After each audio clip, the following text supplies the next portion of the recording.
Hi guys! Welcome back to my channel. And for today's video ay gagawa tayo ng isa sa mga paborito kong pagkain, ang buttered shrimp. Madali lang po itong gawin. Just watch this.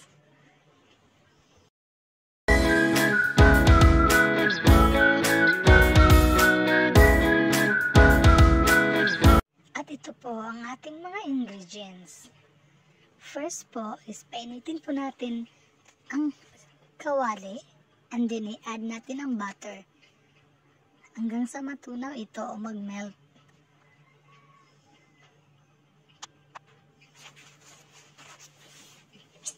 Dapat mahina lang po ang apoy para hindi po masunog ang ating butter.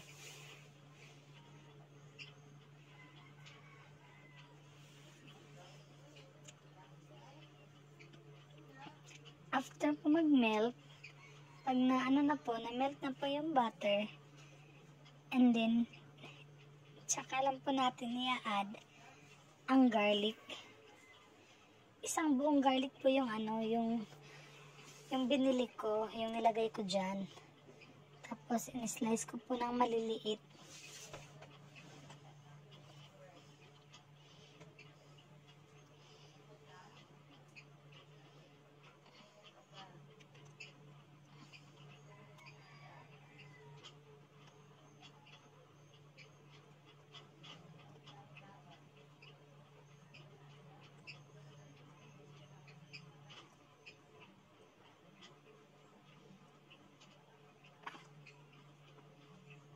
Inaalam po ninyo ang apoy ha. Baka po kasi masunog yung natin garlic. And then after po is i-add na po natin yung onion.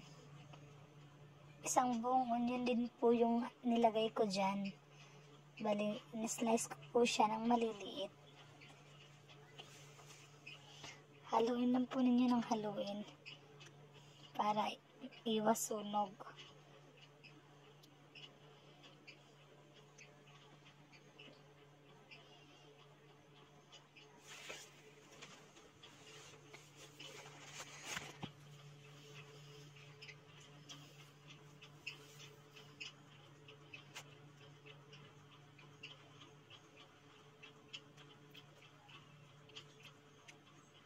After po is ilagay po natin yung salt and pepper. Gusto ko kasi nilalagay ko muna yung asin at saka yung paminta para matunaw siya agad bago natin isalang o ilagay yung shrimp. Para yung lasa niya nandun sa sauce ng shrimp.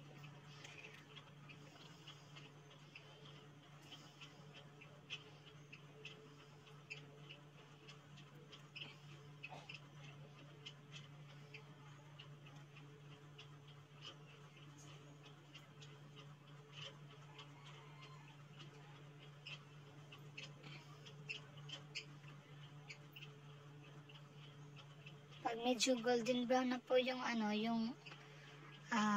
garlic natin, tsaka po natin ilagay yung shrimp.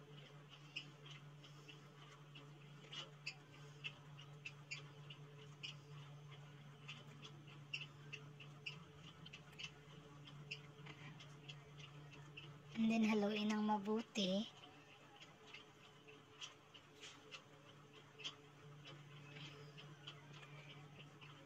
I-flip po natin siya para at least yung other side po ng shrimp natin is maluto din para pantay-pantay po yung luto.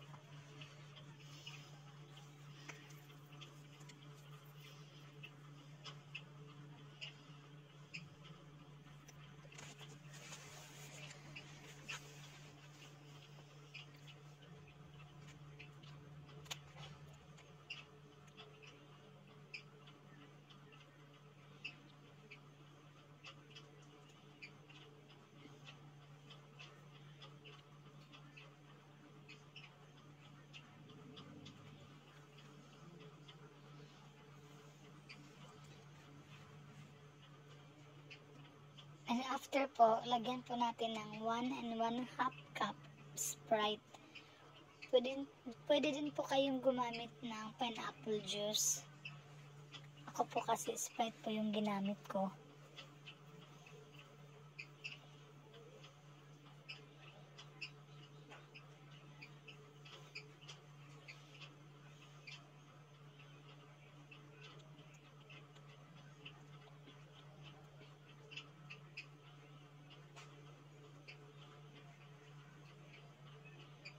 Actually, yung buttered shrimp is madali lang po itong gawin kahit first timer ka.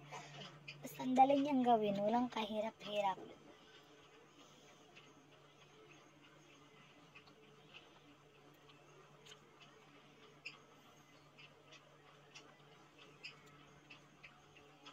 Then, tatakpan muna natin ng mga ilang minuto para mag-absorb yung lasa ng Sprite sa shrimp natin. Then, charan! Yan, after ilang minuto. Then, lagay po natin yung sili. Pwede din po kayong gumamit ng chili powder or yung, chili sauce. Ako kasi, ito lang yung meron sa akin, yung mismong sili talaga. Tapos, in-slice ko po siya ng maliliit.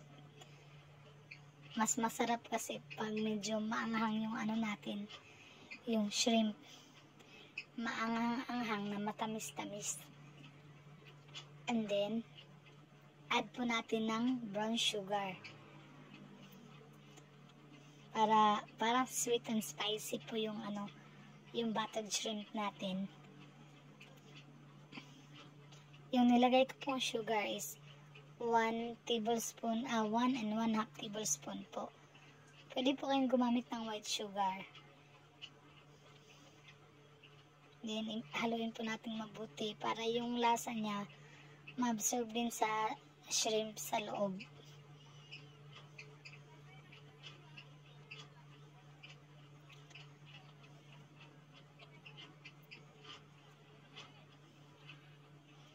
Gusto ko kasi yung medyo masabaw-sabaw. Kasi ang sarap sa kanin. And then, after ilang minutes, ilagay natin yung cooked sweet corn. Niluto ko na po yung mais. Huwag pong hilong mais ang ilagay nyo ay dapat yung luto na.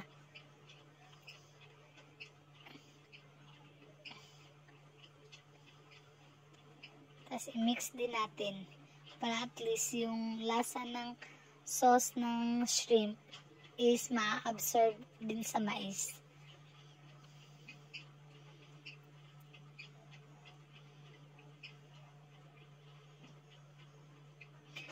Mas maganda sana kung mayroon kang crabs, squid. Pero kasi, mahal ng ngayon ng mga bilihin ng seafoods. Lalong-lalo ng seafoods ang mahal. Kaya ito lang yung binili ko, yung shrimp.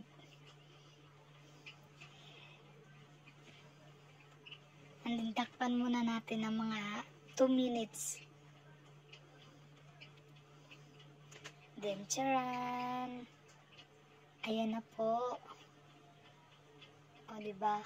Yung niya, yung sauce niya, unti-unti nang nag-a-absorb sa mga shrimp natin at sa mais. Ayan. Ganito yung gusto kong pagkaluto ng shrimp. Ngayon, tikman natin. At ayan na. Ready to serve na po yung buttered shrimp natin. At ito na po yung finished product natin. Ang sarap, diba? Kaya kayo, try nyo din sa bahay. Madali lang po itong gawin. Ayan. Salamat po. Thank you for watching. Don't forget to like and subscribe my channel. Thank you everyone. Thank you. More power and God bless all.